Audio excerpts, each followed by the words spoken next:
कुछ ऐसे भी साधक हैं जो सिर्फ हमसे जुड़े फायदे के लिए, और ऐसे नहीं, अब क्या बताऊं, नाम नहीं लेंगे क्योंकि उचित भी नहीं। उन्होंने मुझे बहुत तलाशा, इतना तलाशा क्योंकि वो हरियाणा में बैंक मैनेजर थे, ब्रांच तो नहीं बताऊंगा। यहाँ तक कि उन्होंने संदेश भेजा अपने समकक्ष लखनऊ और कानपुर में कि कानपुर के योगी जी हैं, इनका पता लगाओ कि योगी आनंद करके कोई अकाउंट है क्या, कैसे पता लगेगी ये कहाँ के रहने वाले हैं, कहाँ रहते हैं, जानकारी। लेकिन मेरा कानपुर में किसी तरह के अकाउंट का कोई लेना देना नहीं मिला। फिर बाद में मिला जब मैंने उनकी कुंडलिनी उठा दी, उन मैनेजर साहब की। अब थोड़ा ये कि शायद उनके धर्म में ये चीज़ नहीं होती होगी, वो किसी दूसरे धर्म को मानने वाले थे।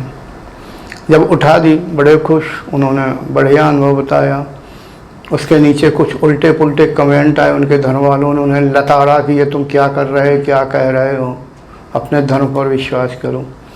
फिर वो हमें एक बार कपूरथला पंजाब में मिले, छोटा सा शिविर था। उन्होंने सीधे कह दिया, गुरु जी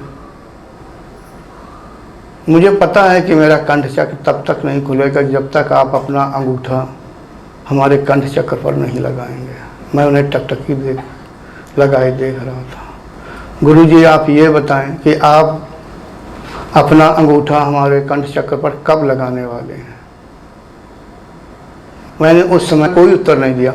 फिर मैंने फेसबुक में लिखा कुछ दिनों बाद जब मैं वहाँ से लौट आया, आप परिश्रम करिए और अपना कर्म भोगिए, मैंने जो दे दिया है क्या उतना कम है। ये बात उन्हें बुरी लगी। फिर वो सदैव के लिए अलग हो गए। उसी समय फरीदाबाद में शिविर होने वाला था, उन्होंने शिविर से भी नाम कटवा दिया क्योंकि जान गए गुरु जी अब अंगूठा नहीं रखने वाले हैं जल्दी से। क्योंकि मैंने कहा अभ्यास करो, अपना कर्म भोगो और आगे बढ़ो। यानी क्या मतलब है कि गुरु ही सब कुछ करता जाए, तुमने जो कर्म किया है उसको मैं भोगूं। साधकों आप सभी जानते होंगे, किसी भी साधक को साधना जिस जगह पे चल रही है, मान लो 10 साल लगने वाले हैं, 20 साल लगने वाले, मैं क्षण भर में वो अवस्था यानी आगे की अवस्था प्राप्त करा देता हूँ। जो 10-20 साल के अभ्यास रूपी जो अभ्यास से संबंधित कर्म है वो कहाँ जाएंगे, या और आगे बढ़ा देता हूँ ज़्यादातर साधकों को, वो कौन भोगेगा। प्रकृति हमसे इसीलिए नाराज़ रहती है, डांटती भी है, और भी दिव्य शक्तियाँ सख्त नाराज़ हो जाती हैं। कहते हैं हे योगी तू तो ऐसे कार्य करता है कि वृक्ष लगा नहीं फल पहले पकड़ा देते हो। ये बात सही नहीं है। प्रकृति का सम्मान करो। उन्होंने कहा प्रभु मैं सम्मान करता हूँ, मैं सिर्फ इसके कल्याण के लिए ऐसा करता हूँ और मेरा कोई भाव नहीं है। वो हमसे भविष्य में नमस्ते करे अथवा ना करे, कभी मिले अथवा ना मिले, हमें सिर्फ इतना है चलो इस जीव का कल्याण कर दिया। जिसको मैंने एक बार शक्तिपात किया, मेरे शक्तिपात के द्वारा जो योग बल निकला वो कभी किसी काल में नष्ट नहीं हो सकता है। कभी न कभी वो योग बल उसे साधक बना ही देगा। इस भाव से मैं सोच के मैं प्रकृति के नियमों पे ध्यान नहीं देता हूँ।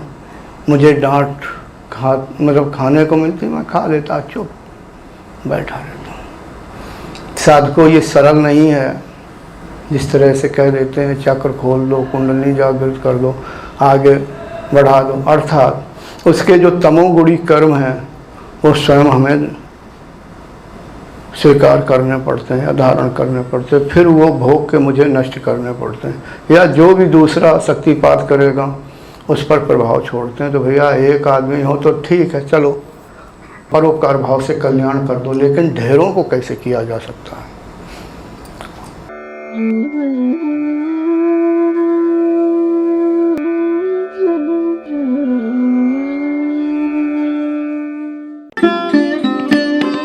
Thanks for watching.